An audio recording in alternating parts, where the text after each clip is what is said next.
కూటమి ప్రభుత్వం అధికారంలోకి వచ్చి 7 నెలలు పూర్తయింది. 8వ నెల రన్నింగ్‌లో ఉంది. అయితే ఇప్పటి వరకు చంద్రబాబు నాయుడు గారు తల్లికి వందనం కింద ఇంట్లో ఎంతమంది పిల్లలుంటే అంతమందికి రూ. 15,000 ఇస్తారన్నారు కదా! ఇంకా ఎందుకు ఇవ్వట్లేదని చెప్పి చాలామంది తల్లులు చంద్రబాబు నాయుడు గారు ప్రశ్నిస్తున్నారంటూ వైఎస్ఆర్‌సీపీ పార్టీలో ఊదరగొట్టే రాతలు రాస్తా ఉన్నారు. ఒకసారి దాని గురించి ఈ రోజున కూటమి ప్రభుత్వం ఒక బిగ్ అప్డేట్ ఇచ్చింది. ఒకసారి వినండి, మీకు స్వయంగా మీకే వినిపిస్తా. ఎవరైతే పిల్లలు హ్మ్. స్కూల్కి వెళ్తున్నారో తల్లికి ఇస్తున్నటువంటి తల్లికి వందనం రేపు జూలైలో స్కూల్ తెరుస్తారు. రేపు స్కూల్ తెరిచిన నాటికి బ్యాగులు, పుస్తకాలు, హ్మ్.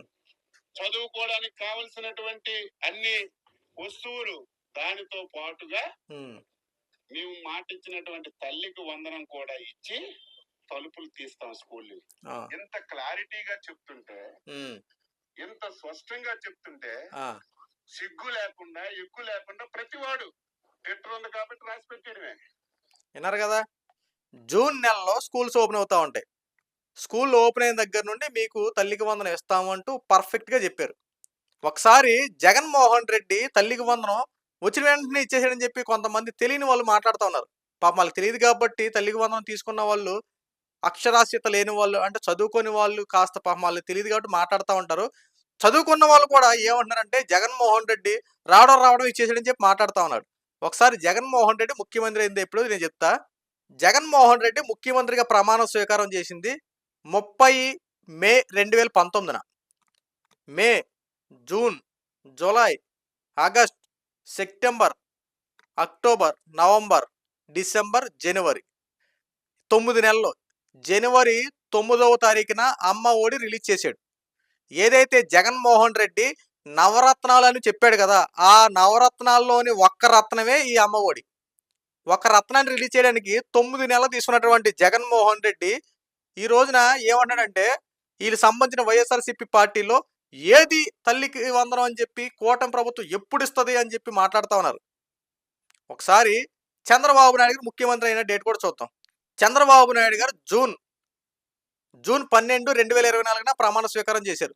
June, July, August, September, October, November, December, జనవరి 8వ నెల. 8 నెలల వరకు వచ్చింది. ఏదైతే సూపర్ 6 పథకాలని చెప్పి వీరి యొక్క ఏదైతే పెట్టారో, ఈ సూపర్ 6 పథకాల్లో ఈ మేనిఫెస్టోలో ఆల్రెడీ 2 పథకాలు అవలంబించారు. ఏదైతే రూ. 3,000 ఉన్నటువంటి పెన్షన్ రూ. 4,000 చేశారో అది సూపర్ 6లో ఒక పథకం. దీపం పథకం. దీపం పథకం కింద 3 గ్యాస్ సిలిండర్లు ఉచితంగా ఇస్తానన్నారు. ఈ గ్యాస్ సిలిండర్లని వాళ్ళు తీసుకుంటే డబ్బులు వాళ్ళ అకౌంట్‌లో జమ చేస్తామన్నారు. సో, దీపం పథకాన్ని కూడా రెండవ పథకాన్ని రిలీజ్ చేశారు. అంటే సూపర్ 6లో 2 పథకాలు రిలీజ్ అయినాయి. ఇక అనేకమైనటువంటి అభివృద్ధి పనులు జరుగుతా ఉన్నాయి. ఇప్పుడు చెప్పండి. జగన్మోహన్ రెడ్డి రత్నాలను పెట్టి ఒక రత్నం రిలీజ్ చేస్తే వీళ్ళు సూపర్ 6 అని చెప్పి 2 పథకాలు రిలీజ్ చేశారు కదా! ఎవరు గొప్పండి? వాస్తవాలు మాట్లాడుకోవాలి కదా! ఈ రోజున తల్లికి వందనాన్ని దాంట్లో సూపర్ 6లో 3 అనుకుందాం. ఇప్పుడు జనవరి, ఫిబ్రవరి, మార్చ్, ఏప్రిల్, మే, జూన్ 5 నెలలు. స్కూల్స్ ఓపెన్ అవుతాయి. ఆల్రెడీ ఈ సంవత్సరానికి చంద్రబాబు నాయుడు గారు ముఖ్యమంత్రి అయిన దగ్గర నుంచి సంవత్సరం కరెక్ట్‌గా సరిపోతా ఉంది. అంటే ఈ సంవత్సరం లోపు ఏదైతే ఏడాది లోపు మేము ప్రతి ఏటా ఇంట్లో ఎంతమంది ఉంటే అంతమందికి రూ. 15,000 ఇస్తానని చెప్పి మాట ఇచ్చారో, ఆ మాట నిలబెట్టుకోవడానికి ఈ జూన్‌లో యువతల సంవత్సరంలో కరెక్ట్‌గా ఇస్తామన్నారు కదా! ప్రతి ఏటా ఇస్తానన్నటువంటి మాట నిలబెట్టుకుంటానికి రంగం సిద్ధం చేసుకున్నారు కదా! ఒక పక్కన ఆంధ్ర రాష్ట్రం అప్పులు ఊబులు కూరుకుపోయింది కదా! జగన్మోహన్ రెడ్డి 11,00,00,000 అప్పులు చేశాడు. అయినా ఎక్కడికక్కడే ఏదైతే చెప్పారో పెన్షన్లు ఆపకుండా పెన్షన్లు అందజేస్తా ఉన్నారు. ఉద్యోగస్తులు ప్రతి నెల టైమ్ టు టైమ్ వాళ్ళకి జీతాలు అన్నీ రివీల్ చేస్తా ఉన్నారు. ఎక్కడ ఇబ్బంది లేకుండా ఉంది. అంతేకాకుండా ఈ సంక్రాంతికి టీఏడీఏలు ఉద్యోగస్తులు గతంలో ఎన్ని సంవత్సరాలు బట్టి టీఏడీఏలు లేక ఎంత ఇబ్బంది పడుతున్నారో ప్రతి ఒక్కరికి టీఏడీఏలు రిలీజ్ చేశారు. చక్కగా సంక్రాంతి పండుగ వాళ్ళకి కన్నుల వైభవంగా డబ్బులు తీసి చక్కగా కుటుంబంతో సంతోషించి హ్యాపీగా జీవించారు. వీళ్ళకి కంటికి ఎవరు కనపడవండి.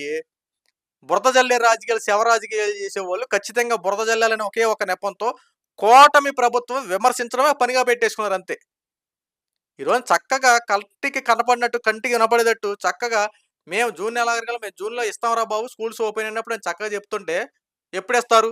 ఏం చేస్తారు? పథకాలు ఇయ్యి అని మాట్లాడుతా ఉన్నారు. కనీసం ఆలోచన ఉండాలి కదండీ! ఈ అధికారంలోకొచ్చి 7 నెలలు పూర్తయిందండి. సంవత్సరం కూడా అవ్వలేదండి. ఏదో 5 సంవత్సరాలు చంద్రబాబు నాయుడు గారి పరిపాలన అయిపోయింది. రేపే ఎలక్షన్‌లు అన్నట్టు మాట్లాడుతున్నారు అంతే కొంతమంది. ఇదిగో ఈ రోజుతో 5 సంవత్సరాల పరిపాలన పూర్తయిపోయింది. ఇక రేపు ఆగితే ఎలక్షన్ డేట్లు కూడా వచ్చేస్తే మళ్ళీ ఎలక్షన్‌లు జరిగిపోతాయి అన్నట్టు మాట్లాడుతున్నారు అంతే. తిప్పి తిప్పి కొడితే 7 నెలలు కంప్లీట్ అయింది ఇప్పటికి. ఆంధ్ర రాష్ట్రంలో చంద్రబాబు నాయుడు గారి పరిపాలనకి ఒక మార్కుంది.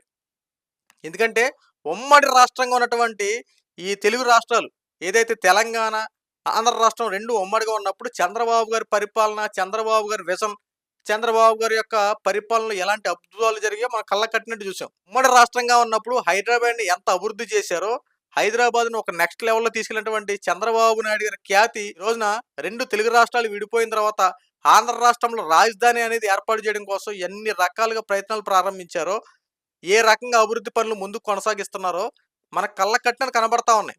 అయినా సరే విమర్శలు చేయడం అంతే. ఒకటేనండి కాన్సెప్టు. చంద్రబాబు నాయుడు గారు ఏదైనా ప్రెస్ మీట్ పెట్టినా, లేదంటే కూటమి పార్టీలో ఏదైనా ఎమ్మెల్యే గాని, లేదా పవన్ కళ్యాణ్ గారు గాని, నారా లోకేష్ గారు ఎవ్వరైనా ఏదైనా అభివృద్ధి పని గురించి, లేదంటే ఏదైనా పథకాల గురించి, ఏదైనా సమస్య గురించి గనక వీళ్ళేమన్నా ప్రెస్ మీట్ పెట్టి, లేదంటే ఏ విషయాలను మాట్లాడితే వెంటనే కౌంటర్ అటాక్ రెడీ అయిపోయారండి. వెంటనే వితిన్ సెకండ్స్‌లో అటు ప్రెస్ మీట్ అయిందో లేదో చాలు. వితిన్ సెకండ్స్‌లో వైఎస్ఆర్‌సీపీ పార్టీ సంబంధించి సోషల్ మీడియాలో గాని, ఆ ట్విట్టర్‌లో గాని, ఇక సాక్షి అనుకోండి రెడీగా ఉంటదంతే. అదిగో చంద్రబాబు మాట్లాడుతున్నాడంట. అదిగో నారా లోకేష్ మాట్లాడుతున్నాడంట. అదిగో పవన్ కళ్యాణ్ గారు మాట్లాడుతున్నారంట. పెట్టేయండి మైకులు పెట్టేయండి. వీడియోస్ చేసేయండి. అంతే. అక్కడ మాట్లాడేదొకటి, ఈళ్ళు చెప్పేదొకటి. చంద్రబాబు నాయుడు గారి పథకాల గురించి సూపర్ 6 పథకాలని చెప్పి పెరిగితే, ఇదిగో చంద్రబాబు నాయుడు గారు సూపర్ 6 పథకాలు ఎగ్గొట్టేసారని చెప్పి ఇక్కడ వెంటనే కౌంటర్ అటాక్ మాటలు.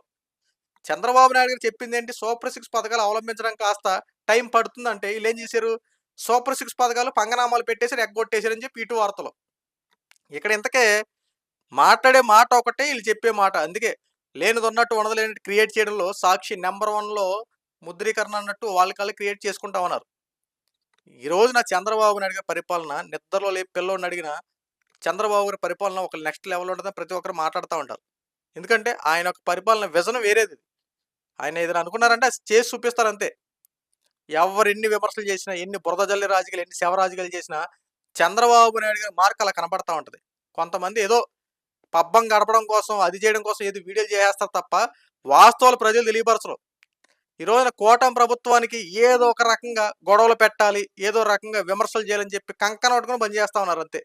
ఇప్పటికైనా కూటమి ప్రభుత్వం చేసేటువంటి అభివృద్ధికి సహకరించండి. ఏదైతే పథకాలు రిలీజ్ చేస్తారో ఆ పథకాలను ఖచ్చితంగా రిలీజ్ చేస్తా ఉంటారు.